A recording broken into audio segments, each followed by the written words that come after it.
Hello everyone, welcome along to Chargers TV, another weekly edition of the podcast here with you, Ron Riggs, Justin Bryan alongside you here in Studio J once again as we record this podcast. JB, as I welcome you into the show, it's been another big week of hoops. Been another big week of hoops. A very competitive, despite early signs, a very competitive week of hoops, Ronnie, and we'll get into that very shortly. And, of course, a massive week of hoops coming up. There's a lot happening around the club, for sure. Absolutely. We'll touch on a bit of that. We'll touch on a bit of the Win News report. I was able to watch through earlier this evening as we're recording this podcast. So it was media day for the coaches, so we'll get stuck into that a little bit later on. But round 5 of the Mitsubishi Motors NBL 1 South concluded over the weekend as your Mackay Timber Hobart Chargers only had the one home game this weekend, last weekend, thankfully for all of us here. They took on the Frankston Blues, and we'll have a look at the women's results now for you, JB. And, I tell you what, it was a kind of a one-woman show, so to speak, but not for the home team. No, not for the home team at all. Frankston getting the win, 72-56. Notably, Ronnie, it was that first term. We talked about the one-woman show. It was Steph Reid for the Frankston Blues. 42 points. She had 17 of those in the first quarter scoreline. 26 to Frankston, 17 to Steph Reid, 9 to your Mackay Timber Hobart Chargers. But interestingly enough, Ronnie, across periods 2, 3 and 4, the Chargers actually outscored Frankston by points. They actually won the last 3 quarters of that game. It was just that extremely slow start and just not been able to get a body, particularly in transition, on Steph Reid there. As we mentioned, massive 42-point performance from her. She was the only double-digit scorer, 42 points for her, but you did have 8 points, 15 rebounds there for Lou Brown, 7.7 rebounds for Jackie Trotto there, Courtney Wilkins, 7 points, 2 rebounds as well. For your Mackay Timber Hobart Chargers, double-digit points there. Kayla Steindl, 21, 4 and 3 to go with 2 steals. Finished with a hard, unsportsmanlike foul, a little bit of frustration peaking at the end of the game there. Sierra Walker shooting the lights out again as well, 17 points, 2 rebounds, 2 assists. Jada Jansen, a little quieter than last week, 9 points, 3 rebounds, 3 assists, 2 steals chipping in. Of course, Chloe Broomhall, really nice as well off the bench, 2 points, 6 rebounds in her limited minutes. Close follow-up there. Zoe Richards still competing. Zoe Banks competing as well. But, yeah, honestly, if there's one way to summarise that women's game, it was purely just the Steph Reid show. She came out with 17 points in that first quarter. She was hitting everything from deep. She was coming off screens really nicely, ball in hand. She was finding the opponent when she was doubled. Eventually, Hobart tried to get really physical with her, but the game was all but gone at that point. Really solid fight back in the last 3 quarters, though. Really restricted Frankston's scoring, held them to 12 points in the second term, less than 20 points again in the third and the fourth. Didn't crack the 20 points themselves in any of those quarters. That's really crucial, and of course single digits in that third term. 16-point difference to Frankston considering the start. They certainly got out with, licking their wounds, so to speak. It could have been a lot worse, but a really solid start there by Steph Reid, all but ended the Chargers' hopes really, really early in that one, Ronnie. Absolutely, JB. And, Dwayne Davies saying in his press conference today that the first quarter a little bit, rough and shaky. And then, of course, he mentioned about the next 3 quarters being balanced. So there was obviously some positive signs there. He's put the notice on Jada Jansen to step up and score because as like any import in this league, you have to perform week in, week out to keep your job here. We can certainly make an example of last year's import, but we're not going to go there in that regard there, folks. But it was just more the fact of, in the press conference, obviously Dwayne exercising that, Joe didn't have the greatest of nights on the offensive end. So she'll need to obviously step up on Friday night as well too, JB. But certainly Steph Reid show, that is for sure. And great work by Frankston. And our apologies to everyone in regards to the post-game interview. Yeah, the microphone died. Yeah, the batteries went flat. We made sure, and we'll make sure this week we have fresh batteries in for all our equipment. But, Steph Reid did say after the game, she was quite happy with the team's performance. It was a good, well-balanced. She credits her teammates for, trusting her to get to the rim and take those shots, and she rewards them by giving them a 40-piece, JB. So hey, when your teammates are putting the trust in your hands, and you're certainly doing a good job there as the main focal point of your ball club. Meanwhile, for the Chargers, it was just a lackluster kind of night, and all stemmed from that first quarter where they just didn't have any zest. Well, I keep thinking they were stargazing a little bit, JB, as far as watching Steph Reid play rather than defending Steph Reid when she played. Absolutely. So, the Chargers have got a bit of work to do, up against Melbourne on Friday night, which won't be any easy beat for sure. But certainly in this ball game, they failed to defend, but they picked it up in the next three quarters. But still, Frankston had every answer in the book that Hobart threw questions at. So it's a good win by Frankston. Hobart need to lick their wounds and obviously come back bigger and better on Friday night. And of course, the big issue we saw a lot on that offensive side of the ball, Ronnie, particularly in that first quarter, was just not executing when they were getting second chance points, close looks to the hoop. I think at one point there, Hobart had actually were better from three. I think they were 6 of 13 at one particular point there from three. They were 3 of 24 from inside the arc, and a lot of that was close range. So no doubt that's something that they're going to want to work on. Of course, on the other side of things, Ronnie, was the men's game, and we do apologise to those that weren't able to view the game. Of course, there were some issues with the NBL One website. You think we had issues, JB? Yeah, exactly right. Imagine how the league felt. Website was an issue for most of the game. For anyone who had the app, they certainly would have seen it. For any of the highlights there, certainly check out our Instagram and continue to watch Chargers TV. You've got plenty of vision and footage floating around the place. So we weren't necessarily on the screens of the website. We certainly were on the app. And it was a beautiful thing to see there, Ronnie, as we look at those scores there. Hobart getting it done pretty well. Yeah, pretty well. Yeah, it was a good game. Good tussle back and forth, I felt, JB. And they win it by 8, 88 to 80 there was the scoreline. And Terrell Brown, it didn't take him long to settle, did it, JB? First game, 29 points. What do we have there? 3 rebounds and 2 steals. 2 steals as well too. And I've got the quote that I've got a backstory behind that, how we got all that to get that on the socials there. And then a good spread of scorers really here, JB. Jacob Richards was once again, I felt, Mr. Consistent, 13 points. 5 rebounds, 5 assists. Clint Steinel, really good double-double. 12 points, 11 rebounds, a couple assists as well too. Really unassuming in his role. Yeah, absolutely. And we'll touch on I think we're going to have to touch on his role a little bit in this men's review or preview, however we see fit. Beyonce Daniels, 12 points, 3 rebounds, 5 assists. And then Cho Chilcott off the bench. Obviously, he's embraced this role, JB.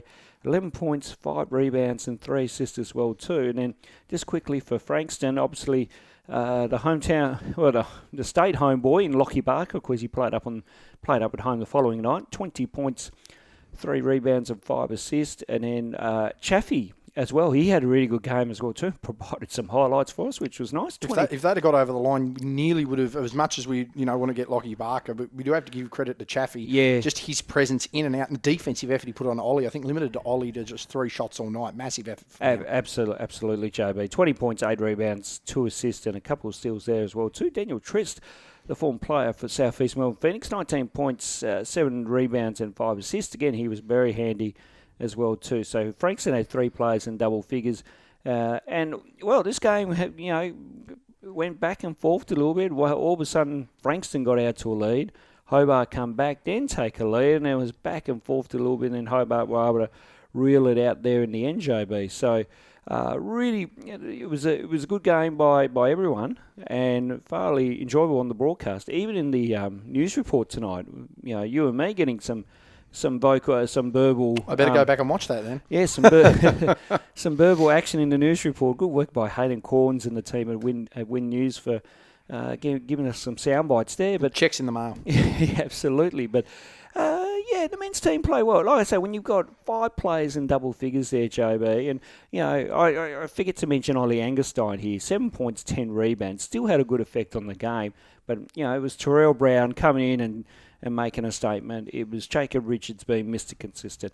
Clint, being very helpful in all areas of the team. The stat sheet didn't reflect the effort and just the contribution that Clint had on that game. Oh, absolutely. Beyonce fan, again, we feel like Beyonce's found his groove now, and we feel like he's more of a pointed scorer with this team as well too. Now, no offence to the Northwest Thunder. Was he restricted? Was he kind of held back a bit? I don't know. Venky Joyce was their number 1 player and their number 1 focus last year. So it was always going to be difficult for Beyonce to really come in and focus from that standpoint. Yeah, Yeah, I tend to agree there, JB, but glad Vionte is, he's found his new home here at Hobart and, finding his groove, which is fantastic. And then I thought, Lockie Barker, now that's probably a biased opinion, but Chaffee for both of us as well too, JB. I feel that, he was very solid for out. Lucas Barker, the cagey veteran. He hit a couple of big shots too. He did. So it was a really good game, and I think they put on a good show for the crowd down there at Sorrel as well too. Again, a really good turnout at Sorrel.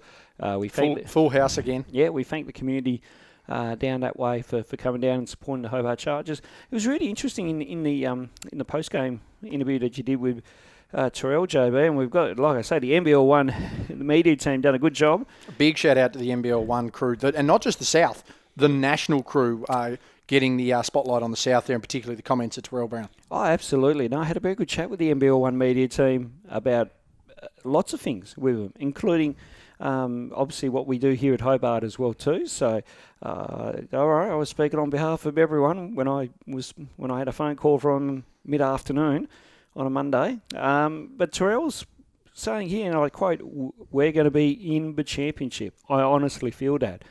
And well, you were right next to him, JB. Yes. I reckon you could feel that kind of vibe from him. Yeah, genuine belief. And I think the big thing for Terrell is that he's come into the group and he hasn't had to find a niche. It isn't one of those situations where, how does Richo play? How does Vionte play? Oh, Joe normally starts, but he's not starting. How can I work him into the game? Ollie's a powerhouse. All of these things in this team, he hasn't had to worry about that. He's come in, he's played his game. He is, as you've seen in the interview, for anyone that hasn't caught it there, Chargers TV, check out the interviews on our YouTube channel, on Instagram. Vionte is a little bit taller than me. Yes. I'm not very tall. I'm 6 foot on a good day, and I mean an extremely good day.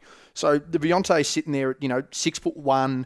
He's a really quick guard. He's athletic when he attacks the rim. He runs the floor really well, but he has this ability to stop and just elevate. And that's crucial for a smaller guard in this league. We've seen previously with the Chargers a Tiri Masunda who really relished playing like that when he'd get downhill. Yeah. Someone like a Trey Nichols who was even smaller than those guys. Yes. Same sort of thing. That's the sort of player that we're starting to see out of Terrell Brown. Again, got here on Sunday, didn't train Monday, had 3 days to really get into a groove. 29 points on debut, as I mentioned, one of the more impressive import debuts that we've seen for a long time here at the club. And he's got that sense of belief and he can really sense the chemistry right now.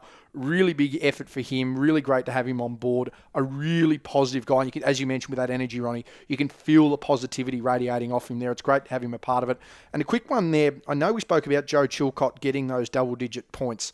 But for someone like Joe, who's essentially been a starter in this league for a decade, to willingly go, yep, I'm going to go to the bench. I'm going to try and get my points. I'm going to try and work well with the second unit. Joe has really started to find his groove. The last couple of weeks, he's just plotted away with, okay, I'm probably going to be a defensive focus, or okay, I'm going to start taking charges, or I'm going to start, passing up the ball. His shot really looked like it was starting to find form on the weekend, so really good work from him. Anthony Stewart tuned in last week, Ronnie, because when we said, when I suggested the questions would need to be asked if the import didn't start, he believed questions need to be asked of us. And why are we talking about it? It's a nice friendly banter. Big shout out to Stewie, who's probably tuning into us once again. Yes, hello, Stewie. It's good to see that he's actually listening to us. Feel free to ring us, by the way, too. Please don't. This is delayed. If we manage to get a phone call from on a Wednesday night on a Thursday afternoon, a bit concerns there. But Anthony Stewart sort of just laughed at it. But from what I'm hearing as well, Ronnie, there was actually decisions being made. Does he start? Does he not start? Who's the sixth man? How do we work him in? Terrell's really repaid the favour there in the belief that, hey, we've had you here 3 days. Can you start? Can you run? 29 points. Good luck getting him out of that lineup right now. He's going to be huge against Melbourne this weekend. Absolutely, JB. And I thought it was a fair question at the time because, like in any situation with a new player, do you or do you not start depending on how much he's trained or his situation and whatnot. But I think if he'd have come in on the Thursday, I think he comes off the bench. He probably does come off the bench. But because he came in Sunday and had a few more days here, I think that benefited him more than anything else. And he was still a little tired, might I add. This wasn't a guy he was happy to have got his 29 points and played really well. But I don't think we are nowhere near seeing 100% of Terrell Brown right now. He's getting that adjustment with the jet lag. Correct. And yeah, he's going to be a real pocket rocket for most of the season. I'd encourage anyone to buy a ticket alone just to come and watch Terrell Brown play. Yeah, no, he's sensational, and Anthony Stewart talked him up in the press conference today as well too. Again, just getting a little bit on him, and yeah, no, I'm all. Sometimes your coaching staff can put, as long as the coaching staff we agree on this, and the player comes back and goes, hey, I'll definitely give you 20 and whatnot. I'm good for this to go. Yeah, then we'll back you 100%. So, no, wise move. Fair question. I'm sure Stewie will come back at us, no doubt. Just quickly, before we quickly move on, JB, Clint Steindl. Anthony Stewart mentioning in the press today as well too that he's been an absolute kind of godsend as far as being around the team, communicating with the coaching staff. Let them know this A1 works. Professionalism. Yeah, this works, this doesn't work, etc., etc. Anthony Stewart praising the Jack Jumpers Championship captain for his leadership and his presence around the team. Yeah, and it's pretty evident with the way it's rubbing off with a lot of players, Ronnie. I mean, we spoke about the impact that the Jack Jumpers and the situation with them has worked with Jacob Richards. Yes. And I think that's a big reason you're seeing Jacob extremely consistent on the court, Yep. because it's what he's doing off the court and his preparation and the way he carries himself now in a professional manner. Not saying that he didn't before, but the manner in which he's now carrying himself has totally improved his game. And it's something that is starting to rub off with a lot of other players as well. Clint's a big part of that. And I mean, my prime example of that, Ronnie, and it's something that I observed in person during round 4, during Anzac round, was when Clint Steindl walked through the line to shake hands with the opposition. He didn't just do the, good game, and walk by. The second he touched hands with someone, he looked him in the eye. Yep. It's a small thing, and I know that, that's a minute detail. You don't understand how important that is from a culture standpoint, that you've got a leader and a guy who can look the opponent in the eye, let alone his teammates, and be at their level. Yeah, sure, he's a championship captain at the NBL. You can count them throughout history. There aren't many of them. But if he's still able to come back to NBL 1 and play against guys that, hey, we just play NBL 1 on the weekend, and he can still get on that floor, shake their hand, and look them in the eye, imagine what he's doing for his teammates. Yeah. I think it just speaks volumes to the kind of character of the person he is and the culture that he brings to the team, both men's and women's, because if you go and look on the other side of things there as well, when you look at the professionalism that Kayla also brings to the team, it's the same sort of thing, looking teammates in the eyes, looking opponents in the eyes. If you have a bit of a battle, like I know herself and Brown had that bit of a hard foul towards the end of the game. Yes. First person when they sorted each other out was to look each other in the eye. Yep, that was on the court. No harm, no foul. Move on from there. So I think just that cultural impact that those players are having with the team right now is just going to continue to grow this group, not only on the floor, but particularly off the floor, to set them in good stead. Absolutely. Let's look ahead. Well, before we look ahead to Friday night show, where can they catch us, Ronnie? Yeah, well, you can find us on all our socials as well too. You can give us a like on Facebook. You can follow us on Twitter. You can follow us on Instagram, and you can subscribe to the YouTube channel as well too. So don't forget to keep up to date with all the goings on here for your McKay Timber Hobart Chargers. But yes, we did have a bit of a. We have had a bit of a plug within the social media feed for NBL 1, so keep your eyes and ears out for that. I like it how the NBL media team have also too Terrell Brown on Hobart's potential by a Chargers TV. That is just a small win for us there, Jay. I just want to give you a spruik that just for us. And some very good looking bloke in the interview too as well. Terrell goes okay himself. Yes, he does. And it was good work. And I appreciate Lockie and the NBL 1 media team for giving me a call on Monday. And they do an A1 job as well, because they do. You've got to remember they're not just dealing with the South. Yeah, we've got our own comms person for the South, but you're talking about someone who's dealing with every team across the country. Correct. So we appreciate the fact that recognition's there. It shows that while it's great to pat ourselves on the back and people who tune in, it's good to see that the quality of the work that's being delivered not only by us but the South is being recognised nationally as well. And just to give you a heads up as well, JB, the data I was given by the NBL 1 media team was for the weekend 1.7 million. What do we call Impressions. it? Impressions over our social media, JB. So there you go. Very good. Massive coverage. That's pretty much 1 in every 20 people paying attention to NBL 1. Correct. It's massive. Friday night, here we go. We're up against the Melbourne Tigers, and let's have a look at the women's game first before we talk about the men's. And obviously, the Melbourne women's side had a bit of a change in personnel. They did have Jade Melbourne, who has been a standout for them early on in the season, but then, of course, the WNBA calling, and she's off to play over there, so massive props to her. And Jade Melbourne was one of the best young female players to watch. If you ever get to watch her live or watch her on TV, please do. Don't go to the WNBA if you can't play. That's for sure. Absolutely. But this Melbourne team has still got a pretty good lineup on their hands, JB. Sammy Simons, Steph Blitzarves, yes. Yes. Yes, no, she's been playing really, really well. Of course, their import as well has been playing really nice. Sierra Dillard, she's going to be massive there as well. Samantha Simons, as we mentioned. They're going to be two really crucial matchups there in competing there with Melbourne. Of course, Steph Blitzarves, she's been around the game for a long time. She's an Oprah representative. She's an Olympian. She's one to really keep an eye on. Sister of Mark Blitzarves. Yes. Ronnie plays for Geelong. Yes, my mighty Catters. Yes. And moving on, we don't need to talk football here at the Richmond Football Club. Anyway, they're having a really nice season, though. They're in the women. They've been reasonably competitive. They sit a bit above Hobart on the ladder. They're at 500. Yep. So, you've got to be one game above, realistically, to be cracking into the 8.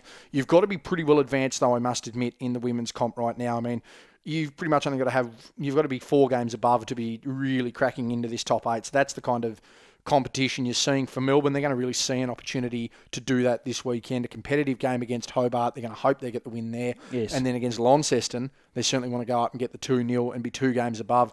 For Hobart, though, this is a chance to really claw back some momentum. Currently 3-5 through 8 games. Really competitive in the last 3 quarters. When you look at it last week against Frankston, they're not going to like that they gave up a heap in that first quarter with Steph Reid.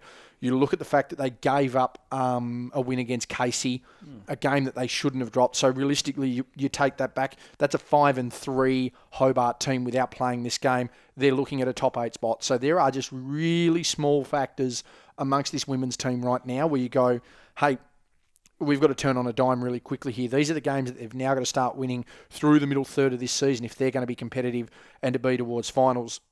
If you're Hobart, you're wanting to re-establish yourself at home. If you're Melbourne, you're wanting to be extremely competitive. You're wanting to get the win and continue to push through to the 8.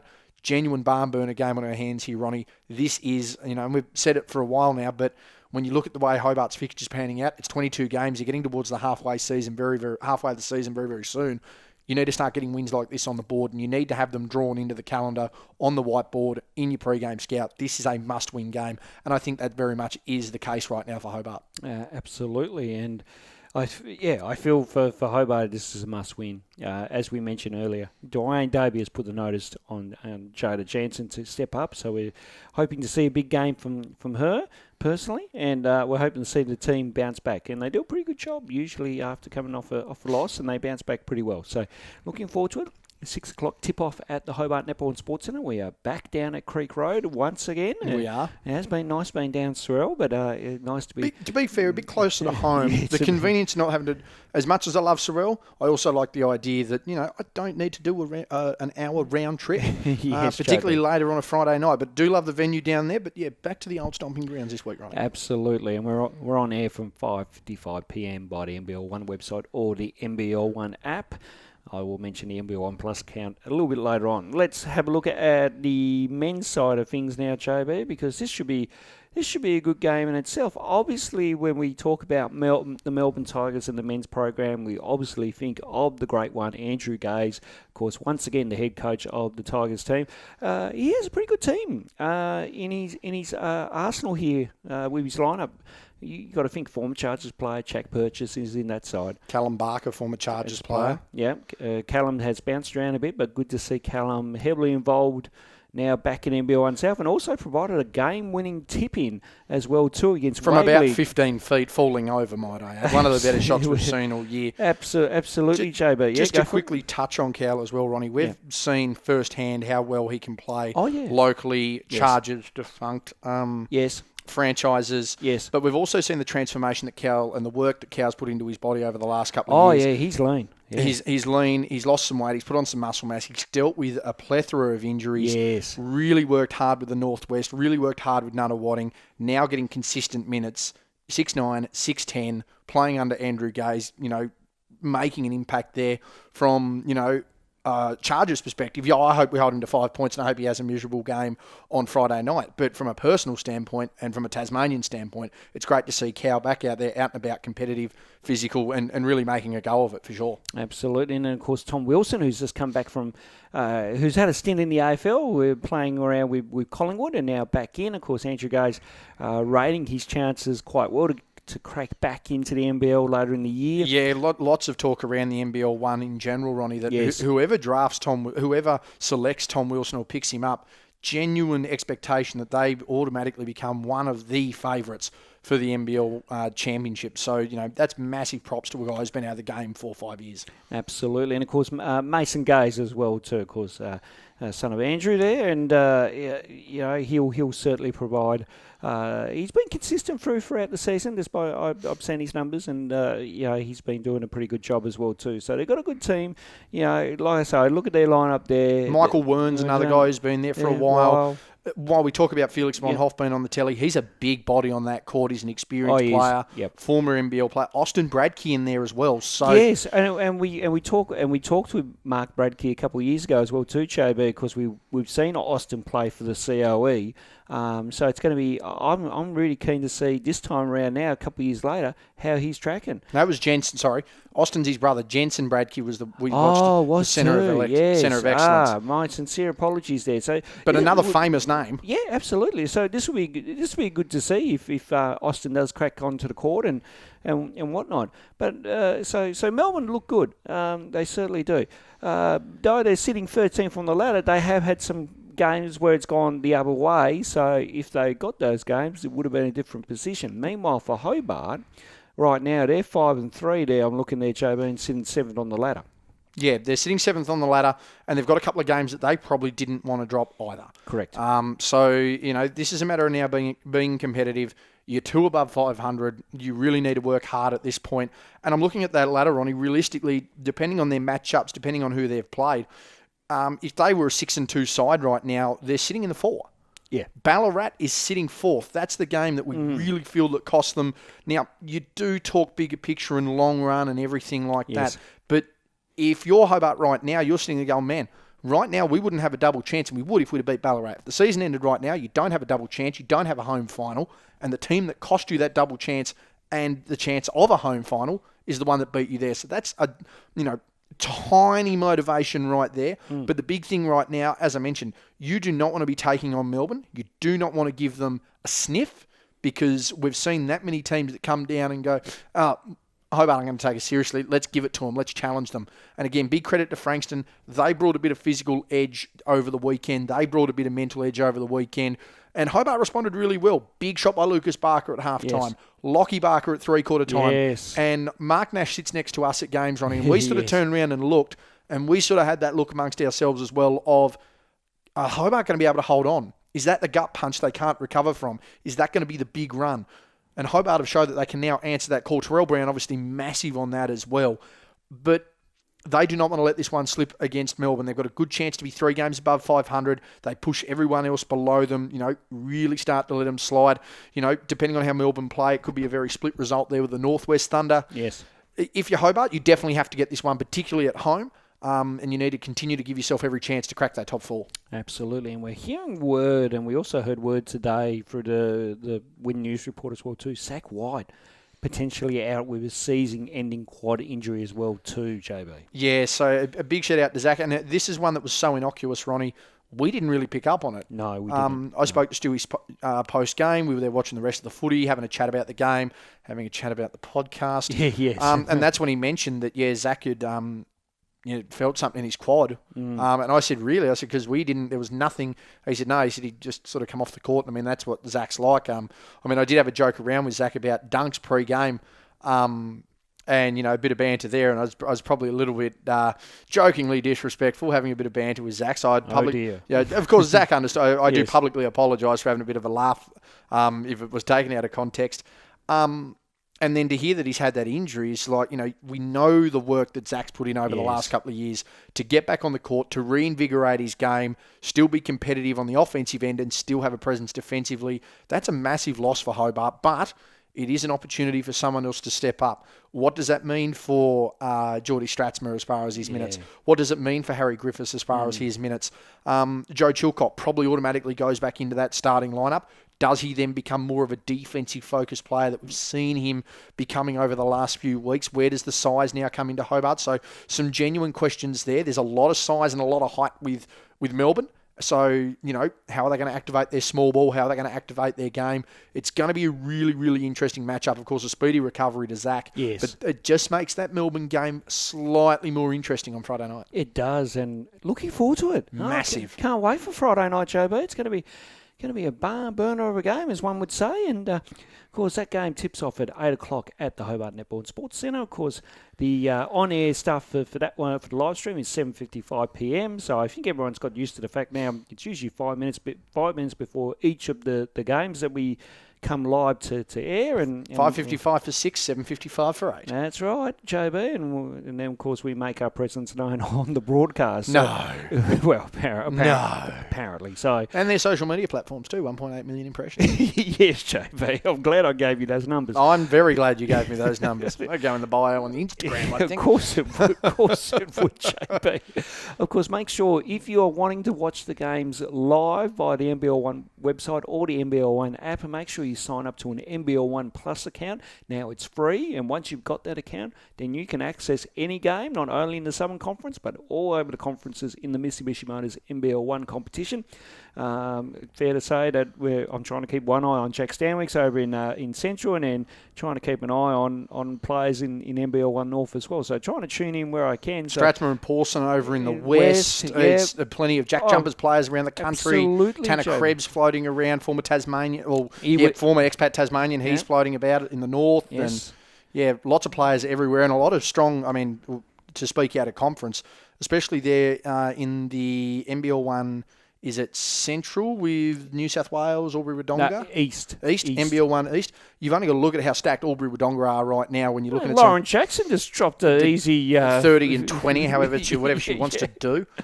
Dave O'Hickey had a breakout game in the playoffs. We've seen him for a number of years. Yes. Albury-Wodonga really stacked as well. So I encourage anyone who wants to keep up with all basketball across the country, as Ronnie mentioned, get that NBL1 Plus, because there's a lot of talent around the country, a lot of talent. Absolutely, JB, there certainly is. And that pretty much wraps us up for this edition of the podcast. I think we're nearly ready to jump back in front of camera too, JB, just quietly. Very nearly. Of course, there's a slight little preview that'll be on Instagram for people to see what we've attempted to do here at Studio J. Okay, right. We're just awaiting to tweak a couple of things. Right. So, if we get the go-ahead, then, the video will be out in the ether. Otherwise, we'll have the audio out. There'll be a little teaser on the Instagram and the socials as always, but just tweaking a few finer things before hopefully we can be back in front of camera by the end of the year. I like what I'm hearing, JB. That sounds pretty good. All right, we'll sign off, and we'll see you Friday night down at the Hobart Netball and Sports Centre.